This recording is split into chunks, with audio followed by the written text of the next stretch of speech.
이번에는 일본의 아베 정권 이야기 좀 하겠습니다. 자, 아베가요, 과거의 일본 정권의 총리들, 요 근래 한 3, 40년 들어서 총리 중에 별 카리스마 있는 사람이 없었죠. 그 이점이 낙하손에 두 사람이 좀 유일했을 겁니다. 거의 총리의 존재감이 없었는데요. 아베, 유별난 존재감을 보이고 있습니다. 그리고 일본의 집단적 자위권, 즉 일본의 지금 방어용으로서의 자위대가 이제 일반적인 군대로서 해외 파병도 되고 전쟁도 할 수 있는 식으로 만드는 이 일본의 평화헌법을 바꾸려고 하는 그런 어떤 시도, 더 나아가서 아베노믹스의 문제, 또 일본의 이 아베가 갖고 가고자 하는 뭐 무기 수출을 갖다가 해제한다든지 안보 보장의 일을 만들고 한미일 삼각 안보 구도를 만들어서 중국을 견제한다라든지 이런 안보의 강화, 이런 부분들이 결국 굉장히 타이트하게 밀어붙이는데요. 이런 부분의 배경에는 무엇이 있는가? 일본은 1991년부터 거품, 즉 버블이라고 부르는 이 거품이 꺼졌습니다.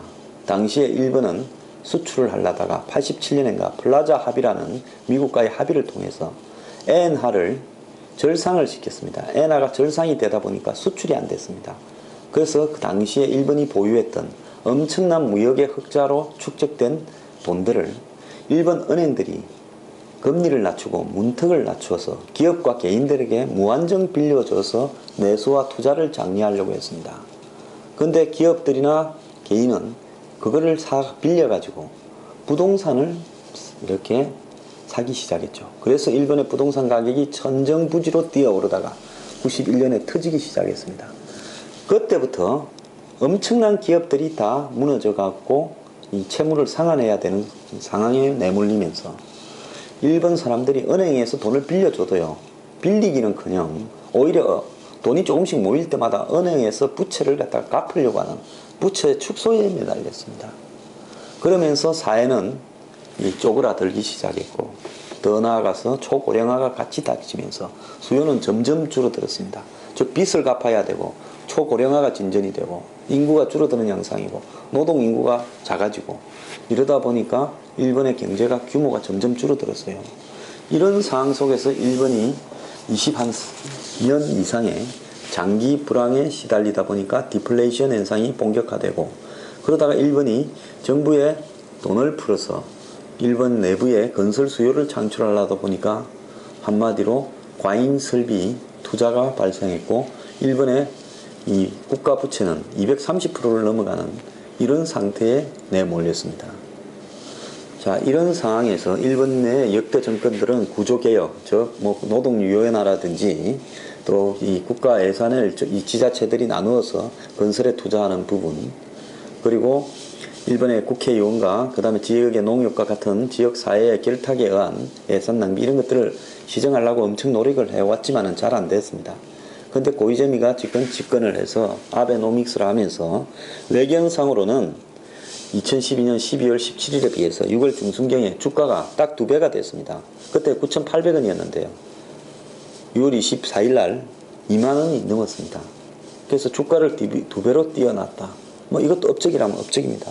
그 대신 정부의 부채는 엄청나게 늘어났죠. 그런데 아베는 집단적 자위권, 한마디로 이 일본의 근처에서 미국 배가 공격을 받으면 일본이 나서서 전쟁에 같이 참여한다. 이런 것이 집단적 자위권입니다. 한마디로 일본이 해외에 벌어지는 여러 가지 어떤 이 전쟁과 무력 충돌에 대해서 개입할 수 있는 근거를 남기는 거죠. 자, 한국이 만약에 한미일 삼각 안보 구도를 완성한다면, 그러면 한국이 일본하고 동맹인데 북한이 공격하면 일본도 개입할 수 있다. 이런 겁니다.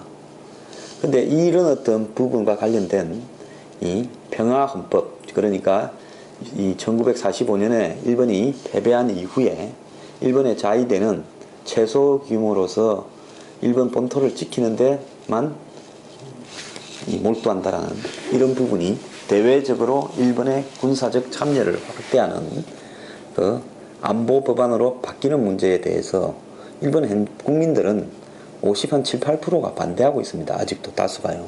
그런데 아베는 9월 달쯤 의회에서 이것을 통과시키려고 지금 하고 있죠.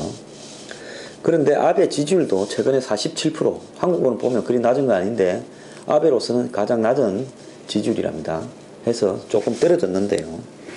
그런데 아베는 이런 아까 말한 주가를 2배로 띄었다. 그 다음에 2020년 올림픽을 유치했다.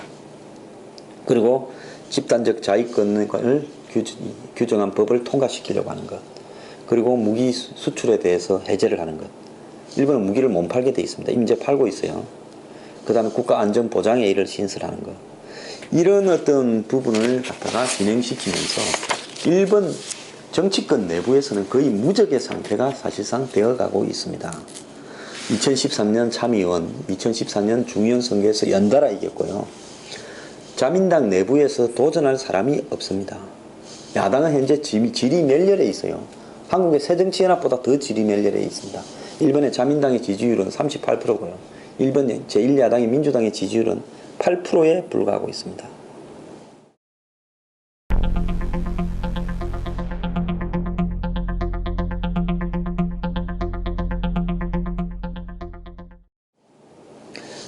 아베는 이 3년씩 2번을 자민당 총재를 연임할 수 있습니다. 일본에서는 여당의 총재가 총리를 겸하게 되어 있습니다. 그래서 곧 있을 올 하반기에 있을 자민당 총재 선출에서 아베는 또 무난히 자민당 총재에 당선될 겁니다. 그렇게 되면 아베는 2018년 9월까지 집권을 할 수 있게 됩니다. 2005년인가 아베가 1년에 짧은 총리를 했죠. 하다가 쫓겨났죠. 그때까지 합치면 아베는 집권 기간이 6년 10개월입니다. 역대 일본 총리들 중에서 3번째라고 하는 겁니다. 아베가 최근에 매듭만 주면 위안부 끝날 거다. 내지는 한국 너무 그렇게 가서 매달리지 마라. 아쉬우면 쫓아올 거다. 저기 요즘 한국 국내가 복잡하니까 조만간에 우리 보고 한일 관계를 풀게 찾아올 거다. 이렇게 말을 했다고 한 주간지가 보도했는데 일본에서는 이걸 갖다 확인해서 하려고 하는 제대로 된 정통 언론도 없습니다. 아베는 그야말로 일본을 천하 통일을 했습니다. 도요토미 히데요시 같은 존재가 되어가고 있습니다.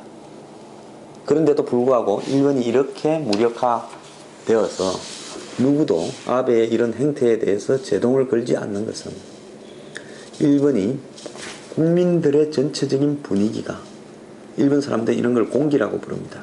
공기가 한마디로 극우화되기 위한 토양을 만들었다는 겁니다.